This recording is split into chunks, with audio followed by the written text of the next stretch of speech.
I spent 2 years tending to my comatose fiancée. Every single day, I wiped her down, gave her massages, and read her the financial news. Everyone called me a simp, a gold digger trying to cling to the sterling family fortune. Today, she finally woke up. But her so-called one true love, the award-winning actor Julian Vane, was the first to rush into the hospital room. He grabbed her hand, eyes dripping with deep affection. "Vicky, you're finally awake. I missed you so much these last 2 years." I was just about to read the room and get the hell out, stepping aside for the star-crossed lovers. But the Ice Queen CEO on the hospital bed slowly lifted her eyes and kicked the actor flying. I was asleep, not dead. Her icy voice hit the floor with a heavy thud. "Get away from me, you manipulative hack." "Mr. Vane, you can't go in." "Ms.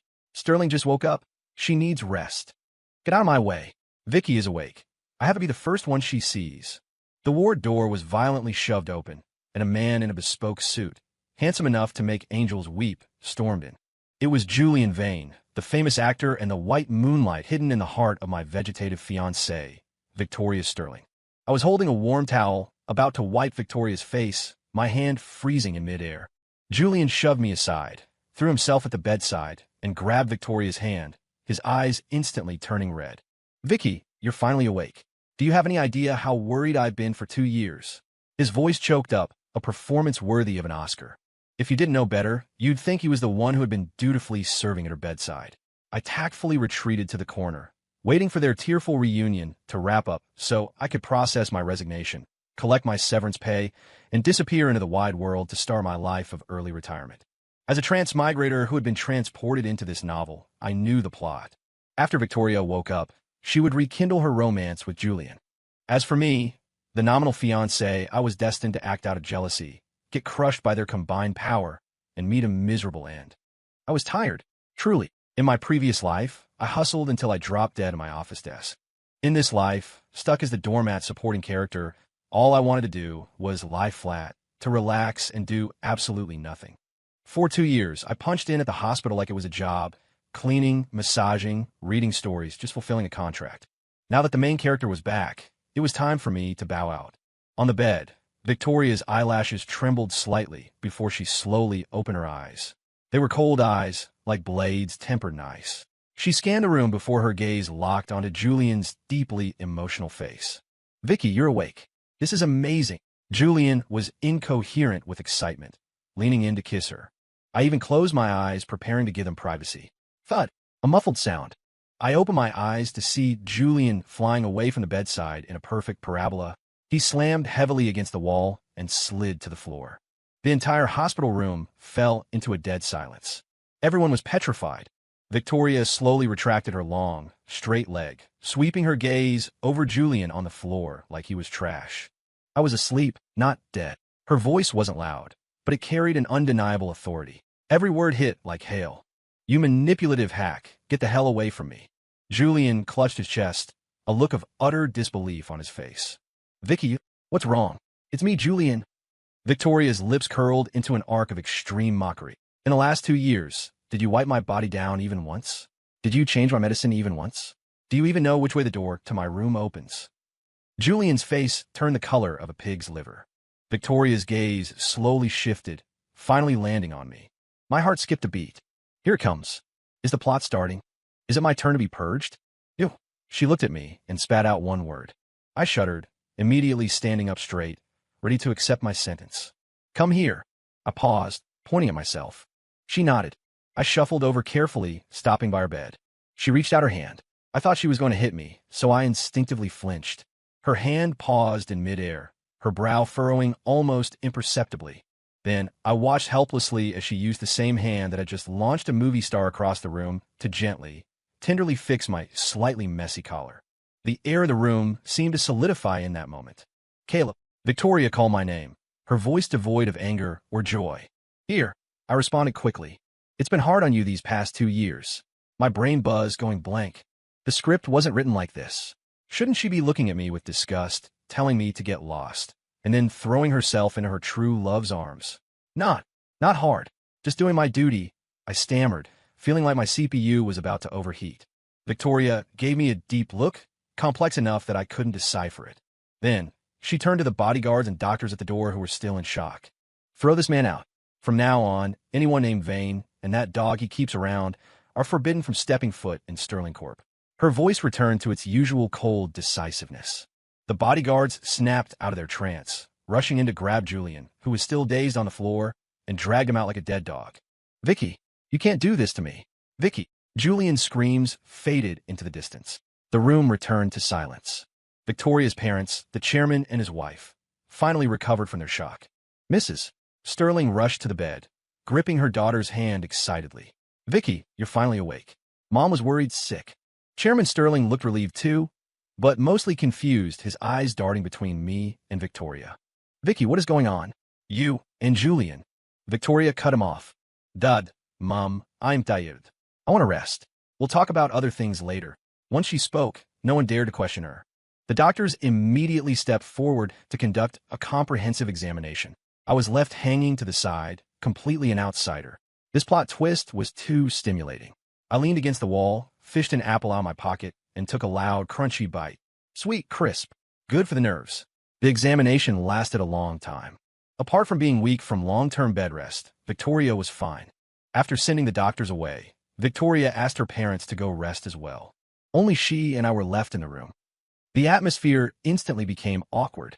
I nibbled on my apple, not knowing what to say. She just stared at me quietly, giving me the creeps.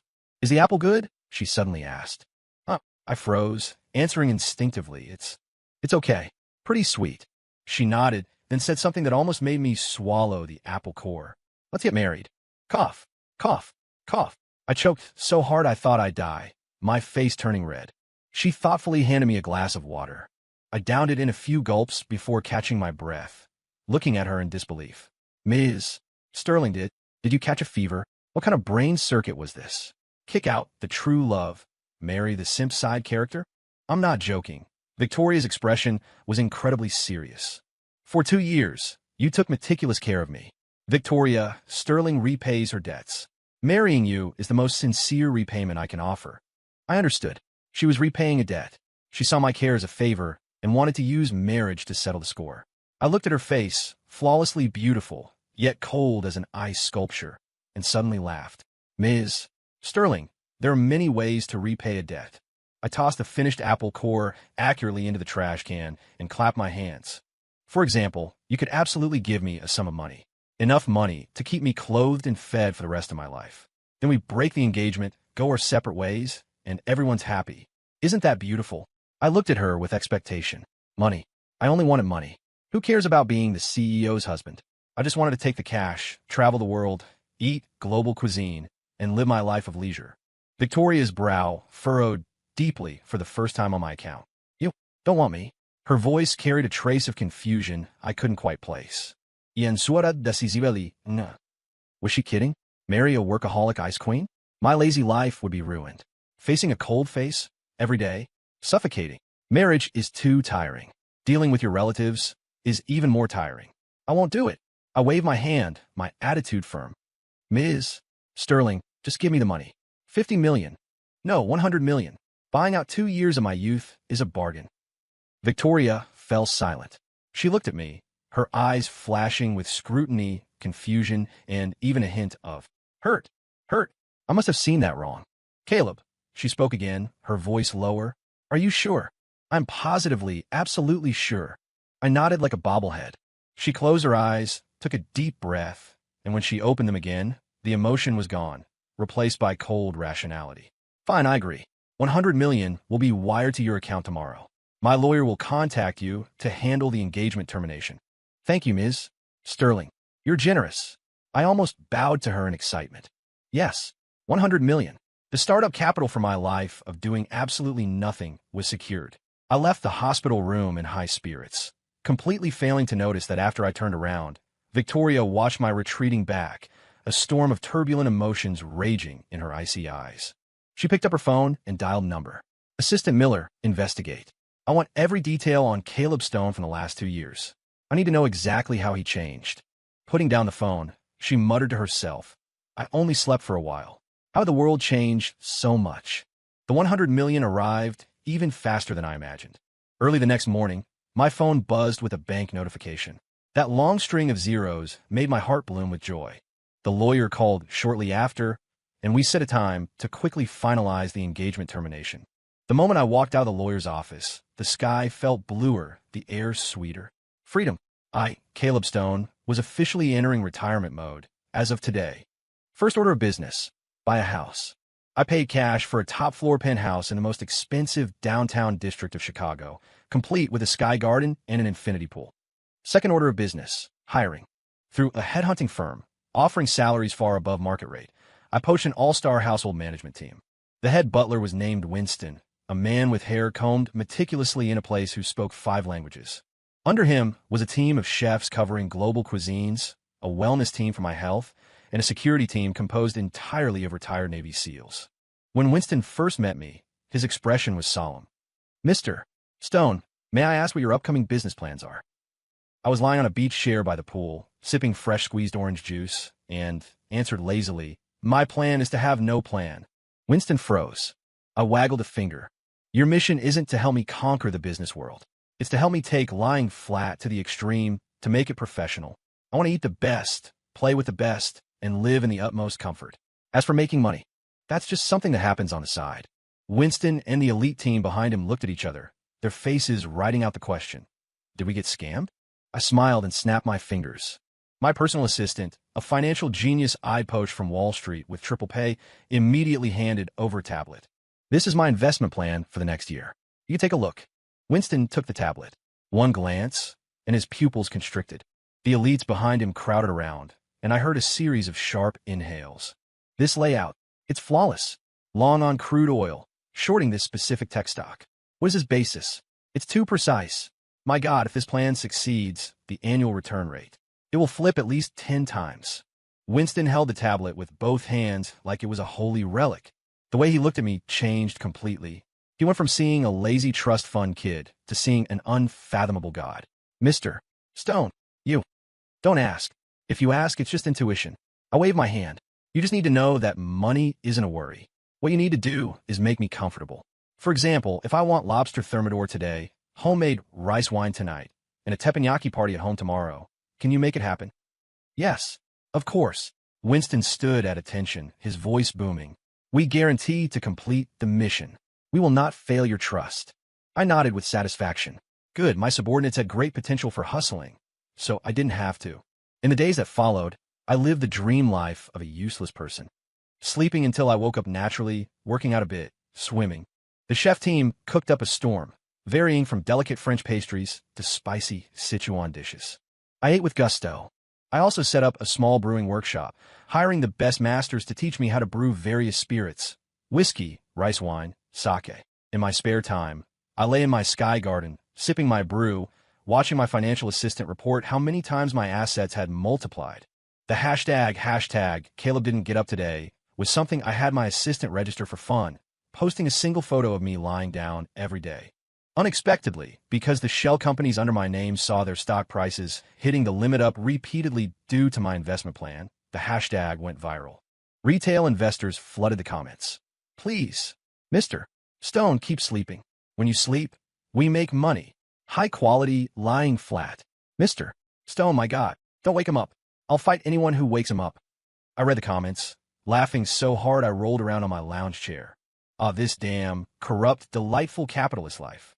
Just when I thought my retired life would continue in this peaceful bliss forever, an unexpected visitor came knocking. "Mr. Stone, there is a Ms. Summer Vance outside. She says she is a friend and wishes to see you." Winston came to report respectfully. "A friend named Vance?" I searched my brain. The original host's memory had no such person. Not seeing her, I turned over lazily. "Just say I'm asleep." My principle for anyone who might disturb my peace was simple: reject them all. "But she said she could bring you the taste of first love." Winston's expression was a bit odd as he said this. Taste of first love? My interest was piqued. Was this a new sales pitch? Let her in. A few minutes later, a girl wearing a white dress with hair reaching her waist walked in, carrying an exquisite food container.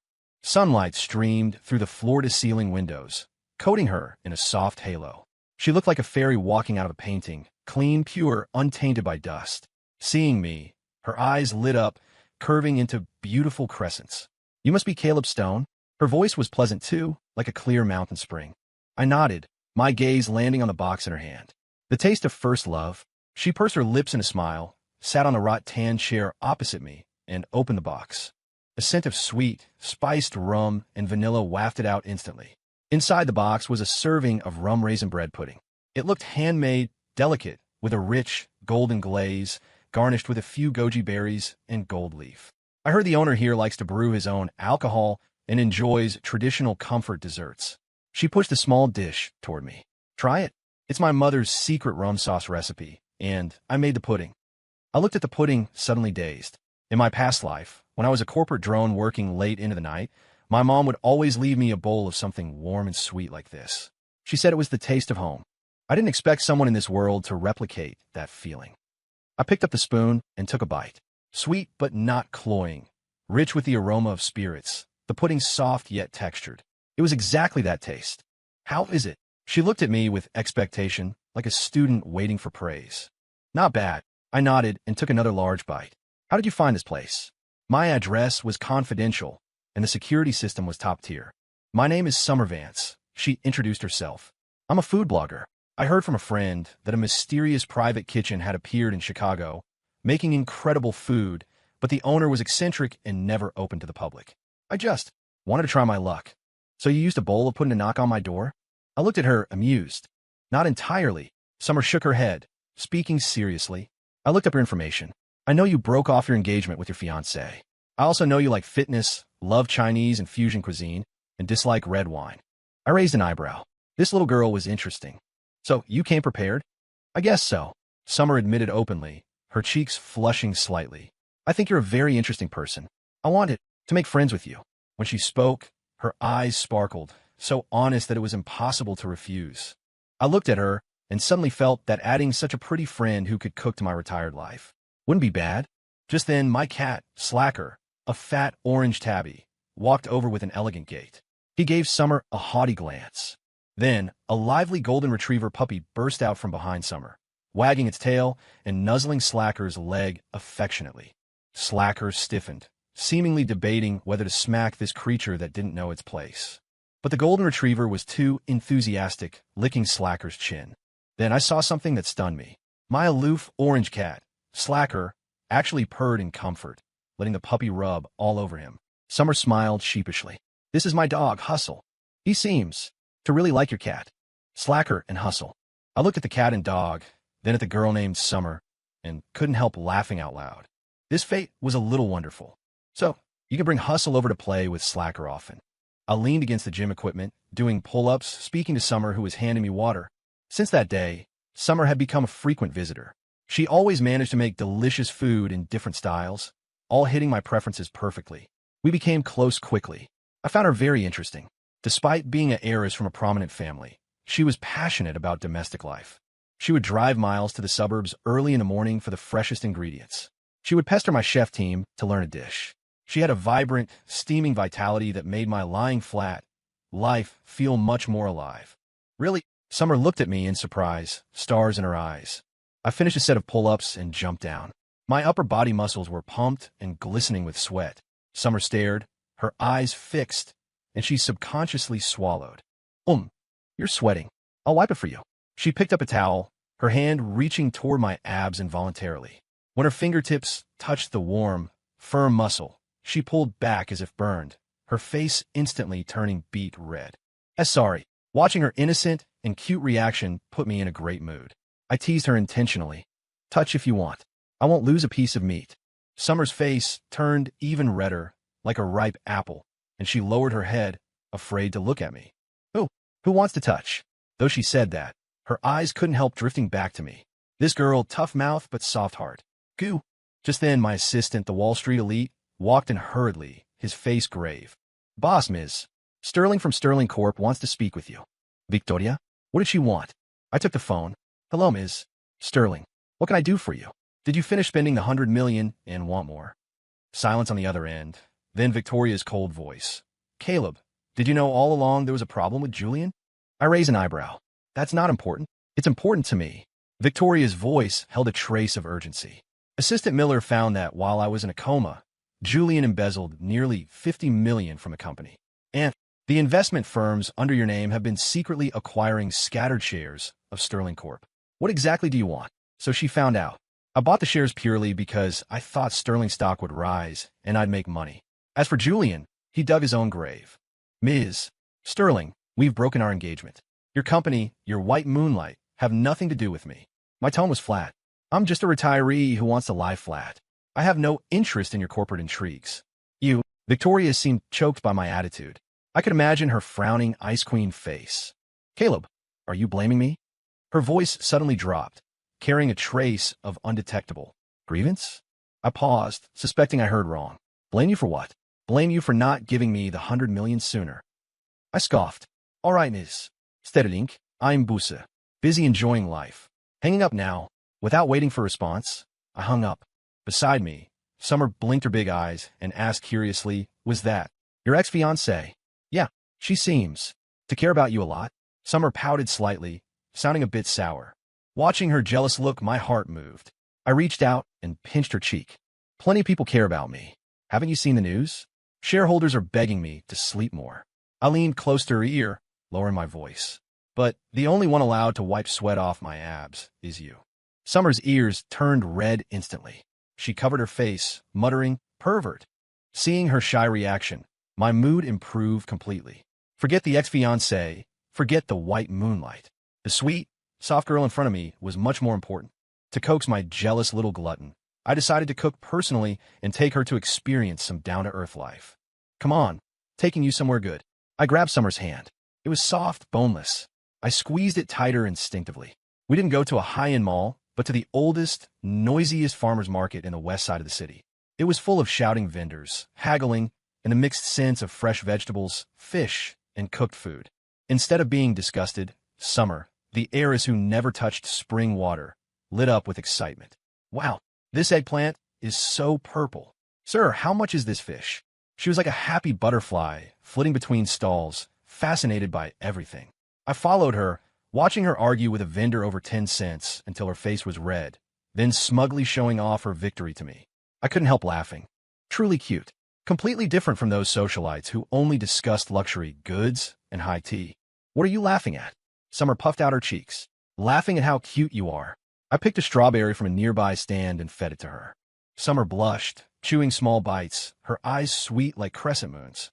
Just then, screeching brakes pierced the air. An out-of-control van careened madly toward us. The crowd screamed and scattered. Summer went pale, frozen in place, unable to move. Watch out! My pupils constricted. Without thinking, I yanked her into my arms and simultaneously kicked out sideways, landing a precise blow on the van's front tire. Using leverage and force, the kick diverted the wheel.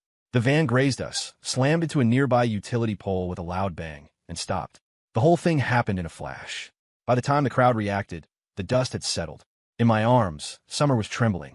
I patted her back gently. It's okay. Don't be afraid. She looked up, eyes red, staring at me with fear and dependence. Just now? Thank you. Thank me for what? Protecting you is my job, isn't it? As soon as I spoke, several men in black suits rushed out from the crowd and subdued the van driver. It was my team of ex-SEAL bodyguards. They handled everything before I even gave an order. Winston appeared just in time, opening a black umbrella to shield us from prying eyes. Mr. Stone, Miss. Vance, are you all right? The car is ready. Let's leave. I nodded, keeping my arm around the still-shaken Summer, and we left the market under escort. The vendors and passers-by stared, stunned by the movie-like scene. My God, that guy was so handsome. Stopped the car with a kick. His girlfriend is beautiful, too. Hero saves beauty, so sweet. Some girls covered their mouths, screaming softly, eyes full of stars. Sitting in the car on the way back, Summer held onto my arm tightly, saying nothing. I thought she was terrified, still scared. I ruffled her hair. She shook her head, then looked up, staring at me with incredible seriousness. Caleb, I think I'm falling more and more in love with you. Her directness made my heart jump. Looking at her clear, determined eyes, I felt my heart being gently bumped by something. A little itch, a little numbness, and a little sweetness. Sterling Corp, CEO's office. Victoria stared blankly at the investigation report in her hand, but her white-knuckled grip on her pen betrayed her inner turmoil. The first page was Caleb's asset assessment, a string of numbers that even she found staggering. Since leaving her, in just 1 month, using the $100 million she gave him as capital, he had turned the capital markets upside down. His net worth was now approaching a tenth of Sterling Corp's entire market cap. And all this was accomplished while he slept until noon and enjoyed life. The second page was his network. A Wall Street financial wizard as his assistant, a legendary chef as his cook, and even his security detail was run by the founder of a world-famous security firm. These were people she had tried to recruit and failed. Now, they willingly gathered around Caleb just to make his lying flat more comfortable. It was absurd. The last page was a photo, taken at a noisy market. Caleb held a girl tightly in his arms, eyes sharp looking forward, while the girl looked at him with utter dependence. She knew the girl, Summer Vance, the only daughter of the Vance family, a true heiress whose background was even a tier higher than the Sterlings. Victoria's finger unconsciously traced Summer's brilliant smile in the photo, her nail digging into the screen. She couldn't understand. The Caleb who used to follow her around, eyes full of adoration and fawning, too scared to even speak loudly. How did he suddenly become this person she didn't recognize? Powerful, mysterious, lazy, and fatally attractive. Especially the tenderness he showed that girl, Summer. That genuine, doting smile. It was something she, after waking from a 2-year coma, couldn't buy even with marriage. Ring. The internal line buzzed, interrupting her thoughts. Ms. Sterling, Mr. Vane is here again. He's making a scene downstairs, insisting on seeing you. Tell him to get lost. Victoria's voice was cold as ice. But he says he has dirt on Caleb. If you don't see him, he'll leak it to the press. Victoria's eyes sharpened. Send him up. Minutes later, a haggard Julian rushed in, wearing a look of manic excitement. Vicky, you finally agreed to see me. I knew you still had me in your heart. Victoria looked at him coldly. Talk. What dirt? Julian pulled a stack of photos from his jacket and threw them on the desk. Look, this is the Caleb you trusted. Behind your back, he's hooking up with other women. This woman is Summer Vance, from the Vance family. They've been having an affair for ages. The photos showed Caleb and Summer at the market, in his home gym, in the Sky Garden. In every single one, the intimacy was blinding. Victoria's heart felt like it was pricked by a needle, a dense, throbbing pain. But her face remained expressionless. She picked up the photos, looking at them one by one. She saw the smile in Caleb's eyes when he cooked for Summer. She saw Caleb's helpless but doting expression when Summer tried to touch his abs. She saw the figure of Caleb unhesitatingly shielding Summer when danger struck. She suddenly understood. Caleb hadn't changed. He just gave all his goodness to someone else. And she, from start to finish, had never received it. No, perhaps she once had it, but she pushed it away with her own hands. A massive wave of regret drowned her. She realized she hadn't just lost a fiancé. She lost a whole world that should have been hers. Sterling Corp held a grand business gala to celebrate Victoria's recovery and her official takeover of the group. The elite of Chicago were all present. I didn't want to come, but Summer said her parents wanted to meet me. So, wearing the bespoke suit Winston prepared, I appeared at the gala with Summer. Our entrance caused a stir. That's the Vance heiress and her mysterious boyfriend? He's really handsome, great aura. Wonder where he's from. She'll keep it down. I heard Ms. Sterling's ex-fiancé was also named Caleb. Ignoring the prying eyes, I took Summer straight to meet her parents. Mr. Vance was a refined middle-aged man, and Mrs. Vance was well-preserved, looking more like Summer's sister. They looked at me with the scrutiny of in-laws, but mostly satisfaction. Caleb, our Summer has been spoiled by us since childhood. You'll have to bear with her, Mrs. Vance said, grinning while holding my hand. Don't worry, ma'am. I'll take good care of her. I promised with a smile. Nearby, Julian held a drink, staring at us with venomous eyes. Since being kicked out by Victoria, his career had tanked, and the Vane family was in trouble due to his embezzlement. He blamed it all on me. Well, isn't this Caleb Stone? What? Got discarded by the Sterlings and climbed up the Vance ladder. Your skill at eating soft rice is getting better and better. He raised his voice intentionally, wanting everyone to hear. The guests immediately looked over, ready for a show. Summer's face darkened, ready to explode. I held her hand, shaking my head. Then I looked at Julian like he was a dancing clown. Better than someone who wanted to eat soft rice, but couldn't, and ended up putting themselves in legal trouble. Julian turned pale. Just then, the host, Victoria, walked out surrounded by a crowd. She wore a black evening gown that made her skin look like snow, radiating the aura of an ice queen. Her gaze swept the room, finally locking precisely onto me. Then lifting her glass, she walked through the crowd, step by step, toward me. Everyone held their breath. Ex-fiancé, Current girlfriend, showdown. Julian smirked, waiting to see me humiliated. Victoria stopped in front of me and raised her glass. Caleb, long time no see. Ms. Sterling. I nodded faintly, too lazy to even raise my glass. The atmosphere instantly dropped to freezing point. Caleb, I have some things I want to discuss with you alone.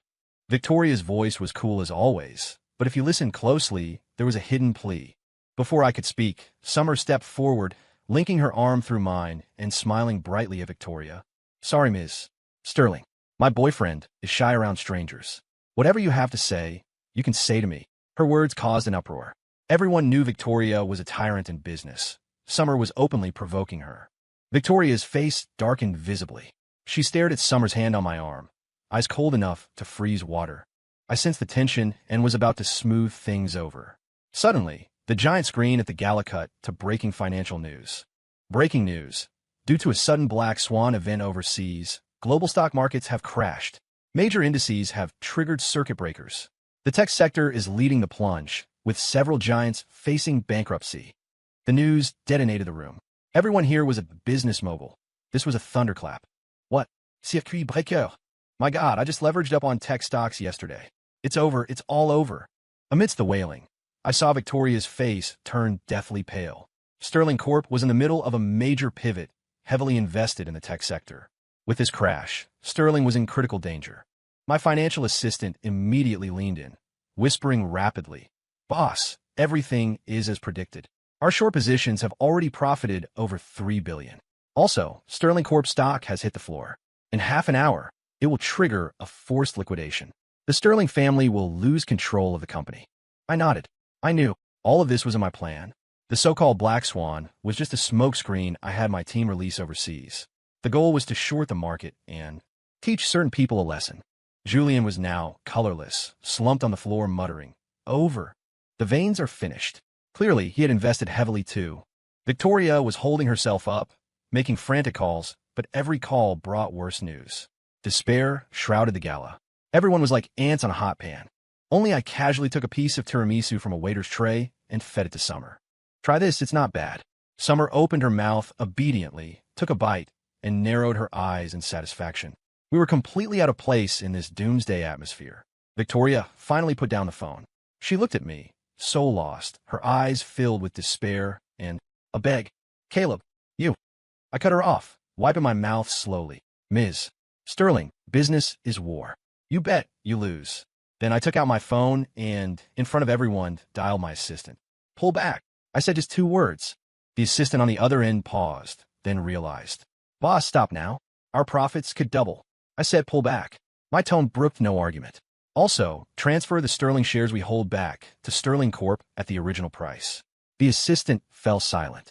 The whole room fell silent. Everyone looked at me like I was insane, giving up billions in profit and spitting out the meat in my mouth. What kind of move was this? Only I knew. I had no interest in destroying the Sterlings. I just wanted to tell her that I, Caleb Stone, wasn't someone she could repay with a favor or discard at will. I looked at the pale Victoria and said calmly, I didn't do this for you. My girlfriend just thought the dessert tonight was a bit bitter, and it affected her mood. With that, I took Summer's hand and, under everyone's shocked gaze, turned to leave. At the door, my assistant was waiting, looking at me with fanatical worship. Boss, you're a legend. The hashtag Caleb gives up billions for girlfriend's mood is already trending. Me? Get lost. Don't disturb my lying flat. After that night, my legend circulated through Chicago's business world. Some said I had connections to the heavens. Others said I was a clairvoyant god. But for me, life didn't change. I still lay in my sky garden every day, drinking booze and soaking up the sun. The only difference was a chirping little sparrow beside me.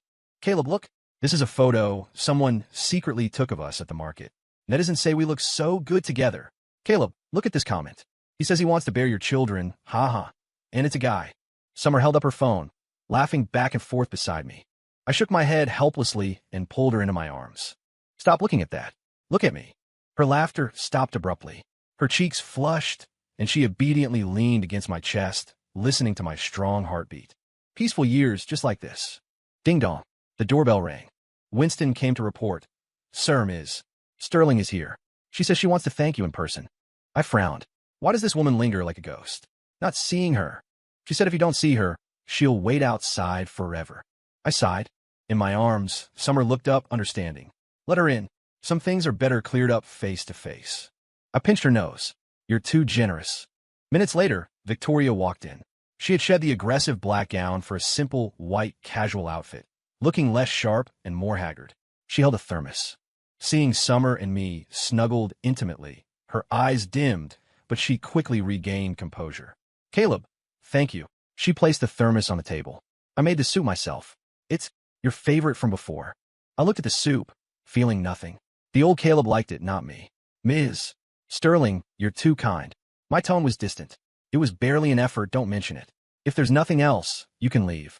My coldness stabbed her like a knife. Caleb, she bit her lip, mustering courage. I know I was wrong before. I ignored you, misunderstood you. Can you give me another chance? Was she asking to get back together? Before I spoke, Summer sat up from my arms. She walked to Victoria, picked up the soup, and smiled gently. Ms. Sterling, let the past stay in the past. What he likes to drink now is the soup I make. Saying that, she pushed a bowl of soup in front of me closer. It was lotus root and rib soup, which I had just been drinking. Victoria looked at the soup, then at me, the color draining from her face. She finally understood. It wasn't possible between her and Caleb anymore. Not because she wasn't good enough, or because of her mistakes.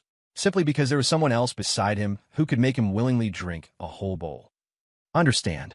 Victoria smiled miserably, turned, and stumbled away. Her back looked desolate and lonely. Watching her leave, I felt no joy, only peace. I had no hate or love for this character. She was just a passerby in my retired life. I turned to Summer. She was pouting, wearing a I'm generous but still a bit unhappy expression. I laughed, pulled her over, and kissed her. Dummy, jealous? I am not. Then what's this? I pointed at her pocket lips. She blushed and punched my chest lightly. You're annoying. The sun was just right, the breeze gentle. My life was complete because of her. After the gala incident, Victoria went quiet for a while. My life returned to peace, sticking to Summer every day, researching food, playing with the cat and dog, living happier than a god. Summer was a little sun, always full of energy. She dragged me to pottery class, flower arranging, and even signed us up for couples yoga. Watching her try to hold difficult poses on the mat, then falling into my arms because of bad balance, blushing and acting shamelessly, my heart turned to mush. This mundane yet sweet daily life made me, a man who worked himself to death in a past life, feel the warmth of living for the first time. One day, we were playing the pool in the backyard. Summer swam like a mermaid, weaving through the water, then suddenly popped up behind me, wrapping around me like an octopus. Caught you. She laughed triumphantly, water droplets dripping from her hair onto my chest, tickling. I embraced her, flipping over to press her against the pool wall. Oh, who caught whom? I looked down at her. Water dripped from my chin onto her lips. Her cheeks flushed, eyes hazy, breathing quickening. The atmosphere instantly became charged. Just as I was about to kiss her, a scenery-ruining voice spoke up. Sir, Ms. Vance, pardon the intrusion. Winston stood by the pool, looking like he didn't want to be there either. Ms. Sterling is here again. Me? Does this woman have a radar? Why does she show up at crucial moments? Summer's face fell too. She slid off me, paddling angrily. What is it this time? I asked impatiently. She says she has something she must return to you personally. I frowned, unable to think of anything of mine she had. Make her wait. I lazily swam with Summer a bit longer until her anger subsided, then dried off, put on a robe, and sauntered to the living room. Victoria was sitting upright on the sofa, back straight like a perfect statue. Seeing me, she stood up holding a small, somewhat worn rabbit plushie. I was confused. Did you forget? Victoria's voice was raspy. This was the first gift you gave me. Back then, you had just arrived at the Sterling house, very timid. You said I looked lonely, so you gave me a rabbit to keep me company. I dug through the original host's memories and found this event. The original host was a naive boy. Seeing Victoria being groomed as an heir with no friends or childhood, he felt pity and spent his saved allowance to buy this rabbit. The result? Victoria threw it in the trash on the spot. She said, I don't need childish things.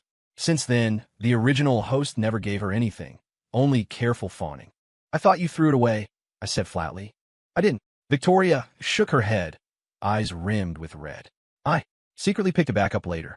For 2 years, it's been by my bed. She handed the rabbit to me. Now, returning it to its owner, I looked at the rabbit. then at her. Ms. Sterling, are you mistaken? I didn't take it. The person who gave you this doll was the old Caleb. I am not him. Victoria's body trembled violently.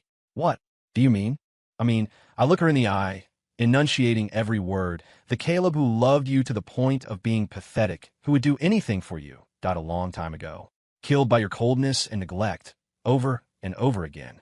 The me standing here is just a regular guy who wants to live his own life. So, put away your deep affection and your regret. To me, they are meaningless. With that, I stopped looking at her and turned to walk away. Caleb, she called out from behind, voice breaking. Then what about me? What do I do? I didn't stop. That's your problem. It has nothing to do with me. Some people, once missed, are missed for a lifetime. Having driven Victoria away, my world was finally quiet. To reward me for good behavior, Summer decided to host a live stream. The theme, making a loving dinner for boyfriend. She was already a food blogger with millions of followers. As soon as the stream started, popularity exploded. Goddess Summer is finally streaming again. What are you making? Loving dinner? Is it for the mysterious boyfriend? Face reveal, please. I don't care about dinner. I want to know who the boyfriend is. Summer watched the chat, smiling slyly. Don't rush, guys. Today isn't just dinner. There's also an exclusive scoop. Her words sent the chat into a frenzy, gifs flying across the screen. Then, she dragged me out of the study and pushed me into a chair at the dining table. The camera angle only showed my back and hands. Tajda, this is my royal taste tester, Summer announced playfully. The chat went crazy. Boyfriend's back. Such broad shoulders. Looks so safe. Those hands are gorgeous. Bony, pale, long fingers. Hand fetish heaven. Summer, turn him around. We want to see the face. Summer stuck out her tongue. Can't. He's shy. Me? I wasn't shy. I was just too lazy to move. Summer started busy work in the open kitchen. She was making a home-style tomato braised brisket. Her movements were skilled. Clearly, she cooked often. She chatted with me while she worked. Taste this broth. How's the salt? She blew on a spoon and fed it to me. I drank it and nodded. Perfect. The chat howled again. So sweet. Feeding him soup personally. Did this man save the galaxy in his past life? To have our goddess cook for him. I'm sour. I'm really sour. Lemon tree, lemon fruit. Under the tree, just me and you. When the dish was done, Summer served me a huge bowl, looking at me expectantly. Try it. Is it good? I took a bite. The brisket was tender, the tomatoes sweet and tart. It was truly delicious. Delicious. I praised sincerely. She smiled like a kid who stole candy. Just then, a discordant comment floated by. TCH, just a soft rice eating pretty boy. What's so great about him? This comment sparked outrage, fans attacking immediately. But Summer saw it. Her smile vanished instantly. She put down her chopsticks, walked to the camera, expression serious as never before. I saw someone say my boyfriend is a pretty boy living off a woman. She took a deep breath, seemingly making a big decision. Then today, I'll let you see exactly who this pretty boy is. Saying that, she grabbed the phone and pointed the camera right at me. My face, defenseless, appeared before tens of millions of people. In a live stream, a few seconds of dead silence. Then, the chat exploded. Holy SHD, isn't that the legendary stock god, Mr. Caleb hashtag didn't get up today stone. Mom, Summer's boyfriend is him. The god-tier tycoon who gave up billions for his girlfriend's mood. Case closed. This isn't a pretty boy. This is a gold mine. I take back what I said. I approve of this marriage. Talented man and beautiful woman. A match made in heaven. Watching the exploding chat, Summer lifted her chin proudly, like a little peacock. She walked to my side, in front of everyone, wrapped her arms around my neck, and planted a big kiss on my cheek. That's right. He is Caleb Stone, my boyfriend. In the highest profile way possible, she declared her sovereignty to the world. After the livestream incident, my romance with Summer swept through the internet like a tornado. Hashtag goddess Summer boyfriend is stock god Caleb. Hashtag fairy tale love. You kook for my spend billions for your hashtag. Various topics dominated the trending list. My lying flat. Life was thoroughly shattered. Countless reporters camped outside my house, wanting to interview the mysterious tycoon crazy for love. Annoyed, I took Summer and flew to my private island for vacation. The island was beautiful. Azure sea, blue sky, coconut groves, white sand. During the day, we fished and dived. At night, we lay on the beach, watching stars, listening to waves. Summer leaned into my chest, looking up at the starry sky. Caleb, do you think we'll always be like this? Of course. I kissed her forehead. We'll be like this until we're old folks. She smiled happily, nuzzling into my arms to find a comfortable spot. Speaking of which, I haven't heard about your past. She asked curiously, are you so good at making money? It feels like you do nothing, and money just runs into your pocket. I smiled. I couldn't tell her I was a transmigrator with a God mode view, right? Because in my last life, I was overworked, I said half-jokingly. So in this life, I want to make up for all the vacations I missed. Then, what about your ex-fiancée? She asked cautiously. Did you love her very much before? I was silent for a moment. The one who loved her was someone else, not me. Summer nodded, seeming to understand but not quite, and didn't pry further. That was her way, smart, knowing how to give space. Let's not talk about that. She scrambled up. Let's go catch crabs. I'll make spicy crab for you tonight. Okay. Watching her cheerful figure elongated by the moonlight, I felt my heart filled to the brim. Plot. Side characters go to hell. I just wanted my little son, Summer. I didn't expect trouble to find us anyway. A helicopter roared and landed on my island. Stepping out was Julian Vane, but he no longer had his former swagger. He wore a prison uniform, handcuffed, flanked by 2 officers. Caleb Stone, seeing me, his eyes turned instantly red, like a trapped beast driven to a dead end. It's you. It's all your fault. I frowned. I don't have the spare time to ruin you. You dare deny it. Julian struggled violently. If not for you, Vicky wouldn't have broken up with me. If not for you, the Vanes wouldn't be bankrupt. How would I end up like this? An officer held him down. Behave. Julian Vane, you are suspected of commercial fraud and embezzlement. The evidence is solid. Come back with us for investigation. Ignoring the police, Julian stared dead at me, eyes full of insane hatred. Suddenly, he broke free from the hold, pulled a fruit knife from somewhere, and charged at me like a madman. I'm going to kill you. I'll take you with me. It happened too fast. Summer screamed and instinctively blocked in front of me. No. My pupils constricted. I tried to pull her away, but it was too late. The gleaming knife was about to plunge into Summer. Bang! A gunshot shattered the island's tranquility. Julian's body stiffened. The fruit knife clattered to the ground, less than a centimeter from Summer. A bloody hole appeared in his chest. He looked down in disbelief, then at me. He collapsed straight back before finishing. Behind me, my security captain held a pistol with a silencer, smoke still drifting from the barrel. He nodded to me, then immediately directed his men to secure the scene and contact the authorities. The process was professional, efficient, without hesitation. I didn't care about any of that. I grabbed the shell-shocked Summer, my heart pounding like it wanted to burst out of my chest. Are you okay? Are you hurt? I checked her frantically. Summer shook her head, then wailed, throwing herself into my arms. I thought I'd never see you again. She cried breathlessly, trembling like a leaf in the wind. I held her tight, feeling like I had died once too. In that moment, if my bodyguard hadn't been fast, the consequences were unthinkable. I had never been so scared, and I never realized so clearly how important this girl was to me. She was someone I would protect with my life. I held her, soothing her for a long time until she calmed down.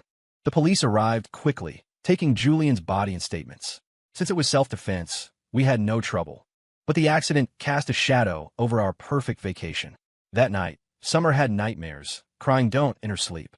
I held her, whispering comfort, awake all night. The next day, I made a decision. I took Summer off the island, back to Chicago. Then, in front of her parents, I knelt on one knee and took out the ring Winston had prepared long ago. A pink diamond, simple in design, but shocking in size. Summer. I looked up at her, my eyes more serious and solemn than ever before. I used to think marriage was a grave, a shackle. But after meeting you, I realized that being with the person you like, doing anything is happiness. I don't want to live a day without you. I don't want you to be hurt ever again. So, will you marry me? Let me spend my whole life protecting you, caring for you, loving you. Summer covered her mouth, tears falling like broken pearls. Behind her, Mr. and Mrs. Vance were teary-eyed too. Crying and laughing, she nodded vigorously. Ido. Ido. I slipped the ring on her finger, stood up, and pulled her into my arms. The world is noisy, but from now on, my world only has you. Our wedding was simple and warm. No media invited, just close family and friends. The venue was my sky garden overlooking the river. Summer wore a wedding dress I designed personally, looking like a true princess. Under everyone's blessings, we exchanged rings and vowed a lifetime. After the wedding, the guests dispersed. I carried a tipsy Summer back to our room. The room was covered in rose petals, fragrant. Caleb, I'm So happy today. She wrapped her arms around my neck, nuzzling my face like a spoiled kitten. Me too. I lowered my head and kissed her. From now on, I am no longer a lonely transmigrator. I have a home, a lover, a treasure I am willing to spend a lifetime guarding. Years later, Sterling Corp, CEO's office. Victoria finished the last document, leaning back exhaustedly. Habitually, she picked up her phone and clicked on an account she had followed for years. Hashtag Caleb didn't get up today. Hashtag latest update was a photo. In the photo, Caleb lay on a beach chair. A pink, doll-like little girl was riding on his stomach, giggling. Summer sat nearby, watching the father and daughter tenderly, holding a slice of watermelon. Time was gentle, happiness so palpable it sparked jealousy. The caption was from Summer.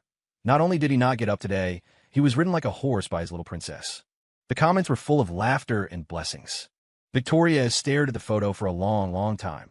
Then, she exited the account and turned off her phone. She opened a drawer, pulling out a worn rabbit plushie from the very back. She hugged the doll, burying her face in it, her shoulders shaking silently. Outside the window, the sunset dyed the city a warm gold. Inside the office, there was only an unknown, freezing loneliness. Life is a grand meeting. Some people, once missed, are missed for a lifetime. Story complete.